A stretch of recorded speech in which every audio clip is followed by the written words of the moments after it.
How's it going, guys? So the new league is right behind the corner, so I decided to make a guide on how to use the trading website as well as the add-ons for trading. Before I start, I would like to mention that unfortunately, you are no longer capable of downloading the beta trading on Firefox. However, you can still use the TFT option, which works exactly the same. Now what I'm gonna do is I'm gonna go through all of them one by one, and then I'm going to give you examples at the end as well as tips and tricks. Let's start with the search. There's a symbol called title, and if you're gonna use it before you type the name, you're gonna have easier time looking up items like uniques without being forced to spell it out correctly, and it's very helpful for people like me who've got bad English.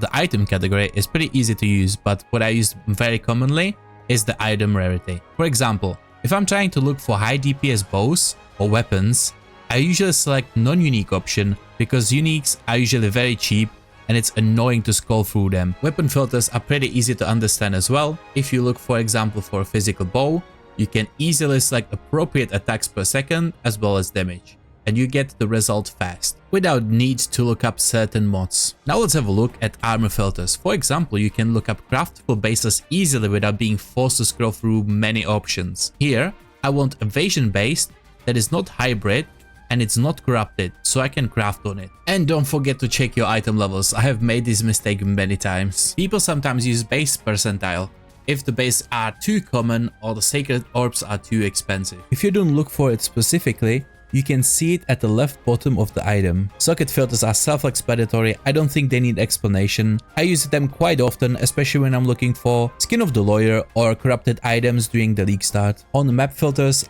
I only use it for the map completion reward because there are better ways to look up maps. Unfortunately, I do not do heist, but I believe it's not hard to understand. The Sanctum filters only work on Sanctums that are not finished yet and are usually used by people that finished scuffed runs. When it comes to Ultimatum filters, I use them very often. Usually you look them up based on the reward type or the required item. If you select Divines as a required item and you have a build that can run them, you can make decent currency because you can sometimes buy inscribed ultimatums that reward 4 Divines for price of 2, and you can make 2 Divines in 5 minutes. The Miscellaneous, I believe, is the most used one, especially if you try to look up Val gems or try to make searches easier. Especially if you are looking for crafting bases, you don't want to have them corrupted or mirrored. You can delete most of the clutter on search. When it comes to fractured, veiled, or synthesized items, I personally use stat filters because they are more reliable.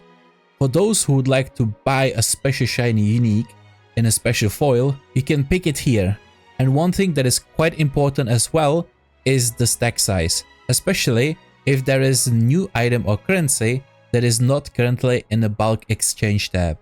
When you enter someone's name in a seller account, you can spy on the items they are trying to sell. If you go under sell type and you pick no listed price, you can look up items that are currently in a public tab, but they are not priced. So if you're looking for something very specific, you can message them and give them an offer. And completely at the bottom, we have buyout price, very important one as well. Sometimes people post items for currencies that are not Chaos Orbs. It usually happens during the league launch when the currencies are all over the place. So all of a sudden, uniques cost chisels instead of Chaos Orbs. What you can do is pick Chaos Orbs here, and you will only look up items that cost currently Chaos Orbs. Now there's other uses for it. For example, if you want to buy an item and they cost around 5 divines, but you are willing only to pay 4, what you can do is set up divine orbs, maximum 4, and put search and active search, and you will get notification where that certain item that you set up for the price that you wanted will be posted on the marketplace.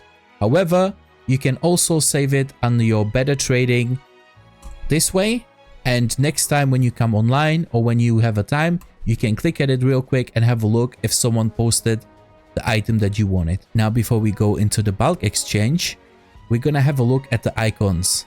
So the one on the left bottom corner, this one copies the item, and then you can go into path of building and you can insert it here, and you can compare how big of a difference it would make if you would equip this item, which is very helpful.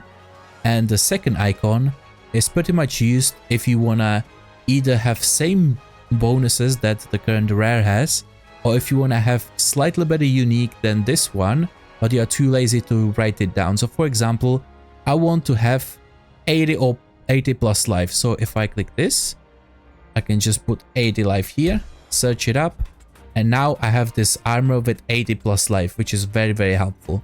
You can also click at the mod to kind of sort it from highest to the lowest. But usually the max rolls are very, very expensive, much more than, for example, 89 life compared to 90. On the right hand side, if you have the better trading, you have a pin option. That one is very nice because you can pin an item, and even if you scroll down, you can compare one with another.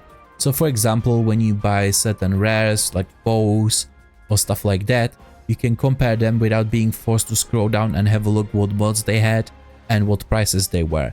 You can pin multiple items at the same time, and it's very, very helpful. Now let's have a look at the bulk exchange. It's pretty easy. You pick an item and what you would like to trade it for. Usually when it comes to stuff like divine orbs, I make a pre-order in the game because it's much easier than try to spam 50,000 people. This way I will put my chaos orbs for sale for divines and people will actually message you faster rather than you being forced to spam like 50 people. Let's scroll all the way to the bottom because this is where the good stuff is. If I go group by a seller, yes. For example, I said there's better way to buy maps. If I want to buy 3 tier 1 maps, right? I want to buy Bone Crypt, Crimson Temple, and Desert, right? So if I select Chaos Orbs and I press search, I will look up people that are selling all of these maps and I can contact them. For example, here, I can buy all 3 of them with one message and he's more likely to reply because this way I'm making bigger trade for him. What I also use is the minimum stock count, very helpful. If I want someone who's selling a blue juice by only 10,000 and higher, I can search it up, but it's self-explanatory, honestly. Now let's have a look at stat filters. I'll show you how to use all of them and it's very easy. Some people might not know this, but if you want to have fractured mod, what you can do is select the non-fractured option, for example +1 power charge, select it, click at it again, and now you have easy way to find +1 fractured power charge. And you don't have to scroll all the way down. I don't think not has to be explained, but there is an example of me selecting mods that I don't want on my Skin of the Loyal. Also, on the top you can see count, that I selected that I want one of these mods that I put on the top. And yes, I could have used only the count, but this is an example. Now let's make an example of me wanting to find a base for an item. Let's say an amulet for Righteous Fire. What I can do is select an amulet and I will find something that have all skill gems. Usually you want either all skill gems or multiplier, damage over time multiplier, fractured. We change this to count 1. We want one of these mods and I'm pretty sure T1 is 24. Usually people want dexterity based because people that use Righteous Fire are kind of starved on dexterity. So let's add to dexterity, change it to affix and put 1 here just to be sure and search. Boom. And we found perfect base that I can start crafting on. I have a item level hopefully good enough. I'm not exactly sure what item level you need. I'm sorry, I didn't check prior to this, but this is easy way to find bases. But if you're a new player, you most likely are not gonna look for fractured bases. So let's try something a little bit harder, but cheaper, right? There's a lot of items like these. So for example, they recommend you to have a +1, some spell damage, maybe some crit, and 3 suffix, right? So let's look for this weapon. We're gonna select Scepter. I'm just gonna copy this because I'm too lazy to type. One of these and one of these. What we've learned is that we no longer can use and, we have to use count 1. So we want one of these +1s.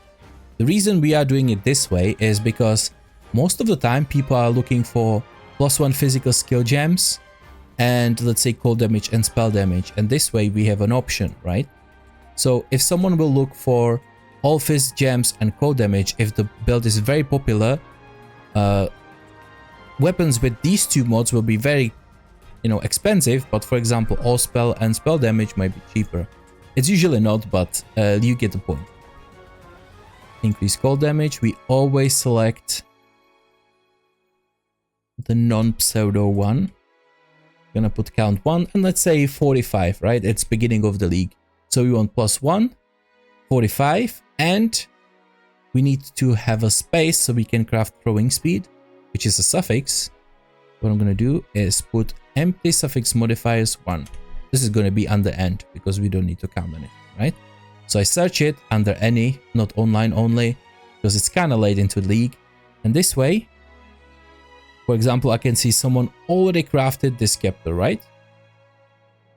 With 45 cold damage or spell damage. I made a mistake, I'm sorry. 45. And they go this cheaper one. See, that's the reason why we do this. So there's +1 with 45, some extra cold damage to spells, and all I have to do is craft mind throwing speed. It might be actually better than the one for 25C. This is why we use count. Okay, another one is weighted sum. This one is usually used for people that want to find a specific res or attributes for their rings if they play Omni. So let's pretend we want to play Omni. So we'll quickly put in dexterity, strength, and intelligence, right? I'm gonna look for a ring that has 150, which means at the very least like 50, 50, 50, or 45, 55, 50, right? That's the total amount that I want all of these bonds that I specify have. So for example, this one is corrupted. I didn't select non-corrupted, so it doesn't really matter. But you get the gist. I get T1, T1, Tier 2, but it's 150. You can see the sum at the bottom. Sometimes they're qualityed up, so you have to be very careful with that. But what you can do is click on the sum here, and it will show you the one with the highest sum. So for example, there's Specialing with 289. Of course, super expensive because they are properly divine, qualityed up and everything. And I'm pretty sure I got through everything that I wanted to. One thing that is very good when it comes to the better trading is that if you look it up, let's say online, under certain league, it will kind of save it.